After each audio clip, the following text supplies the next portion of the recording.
They were called the Watchers, holy angels sent to guard humanity. But what if the church feared them more than the devil himself? What secret burned so dangerously in their hearts that cardinals trembled at their very names? Why would beings of pure light send Vatican scholars fleeing into prayer, clutching rosaries with bloodless fingers?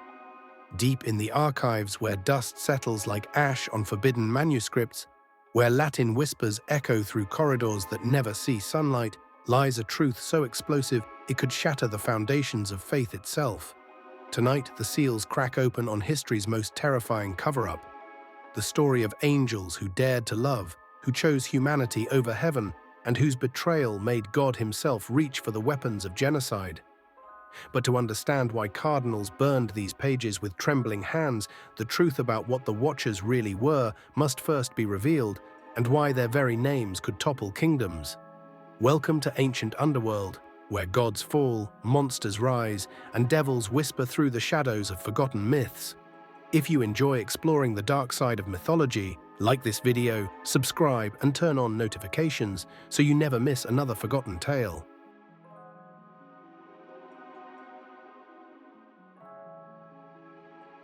Long before Satan's name was whispered in fear, before Lucifer's wings were clipped by divine wrath, heaven harbored a secret that would make the devil's rebellion look like a child's tantrum. The Grigori, the Watchers, 200 beings of impossible radiance, hand-picked by the Almighty himself for a mission that would damn them all.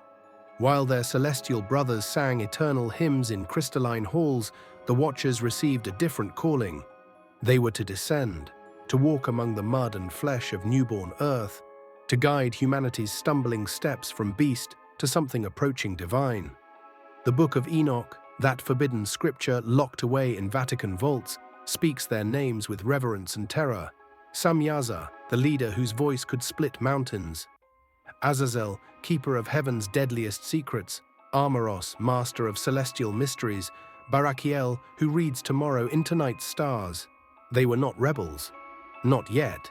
They were heaven's chosen elite, entrusted with creation's most dangerous mission, to love humanity without becoming human, to teach without revealing, to guide without interfering.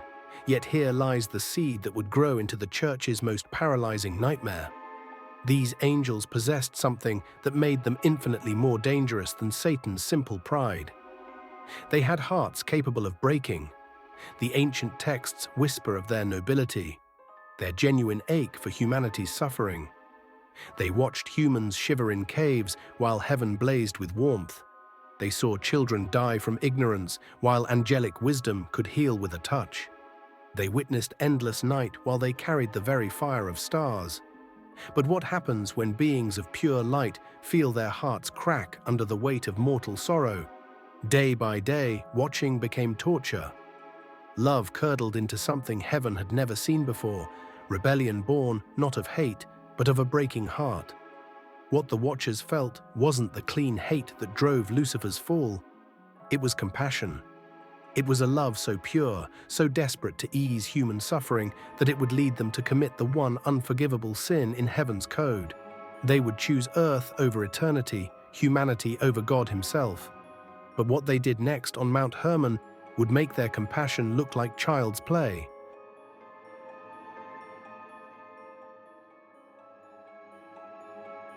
There exists a mountain that still makes occultists whisper prayers before speaking its name. Mount Hermon, where the air itself remembers the taste of divine rebellion, where snow falls red, some say, stained by the memory of oaths that split heaven in two. Even today, the name carries weight in occult circles, whispered with the same reverence reserved for battlefields where gods bled. Here, on this snow-crowned peak that tears the sky between Lebanon and Syria, 200 watchers gathered to sign their own death warrant in celestial fire. The summit trembled as beings whose wings cast shadows across valleys descended from their eternal watch. Samyaza's voice cut through dimensions as he spoke the words that would shatter heaven's order. "Come, let us choose wives from among the daughters of men and beget children." This was no mere lust. This was cosmic treason disguised as love. They bound themselves with oaths that burned like brands in their immortal flesh. Each watcher swore to share the burden of rebellion, ensuring none could claim innocence when judgment came. One by one, they abandoned their celestial forms, taking flesh that could feel, hearts that could break, loins that could burn with desire. The daughters of men, beautiful beyond earthly measure, daughters of Seth's pure bloodline, became their brides. From these unholy unions, the earth birthed monsters, the Nephilim, giants whose footsteps cracked stone, whose hunger could never be satisfied. They devoured everything, animals, crops, and when those ran out, they turned to human flesh. Blood flowed like wine at their feasts. The earth groaned under their weight, and the sky wept red tears. But was this grotesque offspring really the Watcher's greatest crime? The Watcher's true transgression wasn't procreation, it was education. Azazel forged the first weapons of war, teaching humans to kill with supernatural efficiency. Samyaza revealed enchantments that could bend reality itself. Amaros whispered the secrets of counterspells, while Barakiel taught astrology, how to read God's own handwriting in the stars. They gave humanity fire stolen from heaven's forges, metallurgy that could wound angels, cosmetics that mimicked divine beauty, writing that could capture thoughts across time, and medicine that defied death itself. The result was apocalyptic. Humans wielded angelic weapons against each other in wars that painted continents red. Dark magic corrupted the natural order until up became down. Life became death. The Nephilim established kingdoms of terror, ruling through supernatural might and unspeakable cruelty. The world God had pronounced good became a charnel house of blood and screaming shadows. But why would this ancient tale of fallen angels send church fathers into such panic centuries later? The answer lies in what it revealed about the nature of God himself. And if what you've heard so far sends chills down your spine, hit subscribe and turn on notifications, because the church's response to this story will freeze your blood.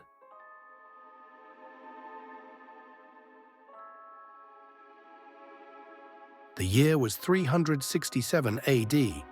Alexandria burned with religious fervor, and in a chamber lit only by trembling candlelight, Bishop Athanasius held pages that could end Christianity forever. His hands shook not from age, but from pure primal terror. Before him lay the Book of Enoch, and he knew that what was written there must never see daylight again. The parchment that made his hands shake contained the most dangerous truth ever committed to writing. With trembling fingers, he consigned it to the flames. But why?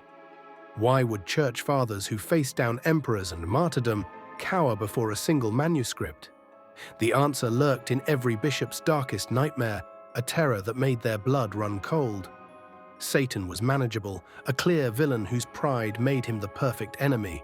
He could be preached against, prayed against, painted as pure evil in stained glass and sermons alike. But the Watchers? They fell in love. They betrayed heaven to help humanity. They were sympathetic.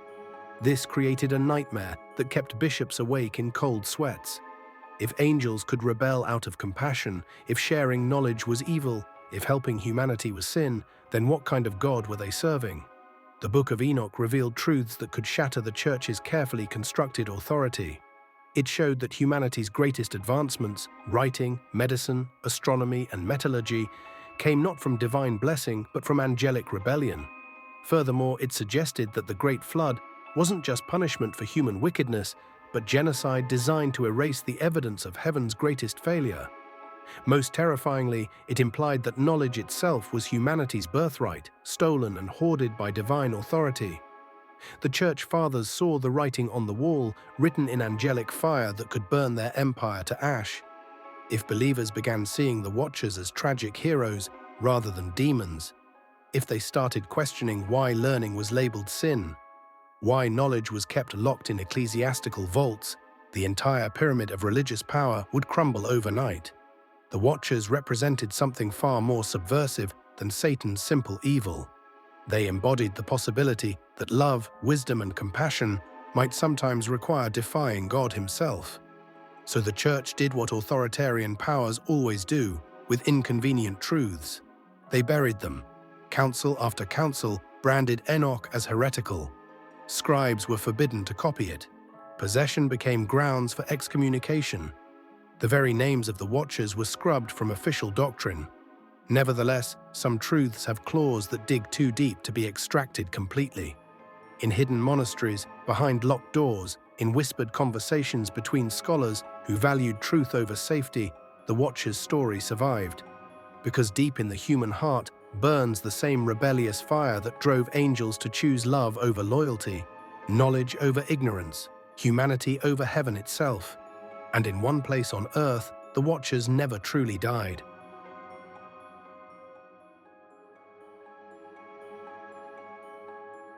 While Rome burned heretical books and silenced dangerous voices, somewhere in the Ethiopian highlands, monks were committing the ultimate act of rebellion. They kept reading. In monasteries carved from living rock, where ancient Christianity flows like hidden rivers beneath the earth, the Book of Enoch never died. The Ethiopian highlands stretched toward heaven like gnarled fingers clawing at the sky. Here, in monasteries carved from living rock, monks still read words that would earn them heresy charges in Rome. The Book of Enoch never died in Ethiopia. It lives, breathes, whispers its dangerous truths to anyone brave enough to listen. While European churches scrubbed the Watchers from official doctrine, Ethiopian Christianity embraced them as canonical truth. Here, Samyaza and Azazel aren't demons. They're tragic figures whose love for humanity became their undoing. Yet the Watchers' claws had sunk deeper than any church council could reach. Medieval grimoires speak their names with careful reverence. In forbidden texts hidden beneath monastery floors, the Watchers appear not as simple demons, but as entities of fallen nobility, beings who chose their fate out of principle rather than malice. Azazel, the angel who taught humans metalworking, became Judaism's eternal scapegoat, bearing the sins of Israel into the wilderness each Yom Kippur. The language they supposedly taught, Enochian, remains one of the most powerful and feared forms of ceremonial magic. Practitioners claim it bypasses earthly authority entirely, allowing direct communion with celestial beings without church mediation. Additionally, here's where the story turns truly sinister. The Watchers have awakened in an age that finally understands their impossible choice. From Milton's sympathetic Lucifer to Pullman's rebellious angels, from horror films to conspiracy theories, the archetype resonates because their choice mirrors our own. Every scientist who publishes dangerous research, every teacher who shares forbidden knowledge, every whistleblower who chooses truth over comfort, they walk the Watcher's path. They face the same impossible choice: safety in silence or damnation in truth. Modern conspiracy theorists see the Watchers everywhere, in government cover-ups, in suppressed technologies, in the secret knowledge that powerful institutions guard jealously. Because the pattern never changes, those with power fear those who would share it. The church feared the Watchers more than the devil because they represent something democracy itself depends on: the radical idea that knowledge belongs to everyone, that authority must be questioned, that sometimes the greatest love requires the greatest rebellion. And that idea, once planted, grows like fire through dry grass, consuming everything in its path until only truth remains. The ancient stones of Vatican City rest upon foundations built from the bones of silenced truth-tellers. Deep beneath St. Peter's Basilica, in chambers that never appear on official maps, certain books remain locked away behind seals blessed by the blood of martyrs. Books that speak of angels who loved too much, who chose humanity over heaven, who fell not from pride, but from a compassion so pure it terrified God himself. The church buried the Watchers because their story reveals the most dangerous truth in existence: that sometimes love requires rebellion, that knowledge is more explosive than any weapon, that even the most perfect beings must choose between blind loyalty and devastating justice. Tonight, as you lie in darkness, haunted by these revelations, ask yourself this: were the Watchers humanity's greatest teachers, sharing the divine fire to lift us from ignorance? Or were they our most dangerous corruptors, poisoning paradise with forbidden knowledge that turned brother against brother and unleashed giants upon the earth? The answer might depend on a single, terrifying question. Do you believe knowledge should be free, even if it destroys everything you hold sacred? Drop your thoughts in the comments below. Are you on the side of the church's silence, or do you stand with the Watcher's rebellion? And if you hunger for more forbidden truths that powerful institutions pray you'll never discover, hit that subscribe button and turn on notifications. Because in the war between light and darkness, sometimes the most dangerous weapon is simply knowing which side is really which. Some secrets refuse to stay buried. The question is, are you brave enough to dig them up?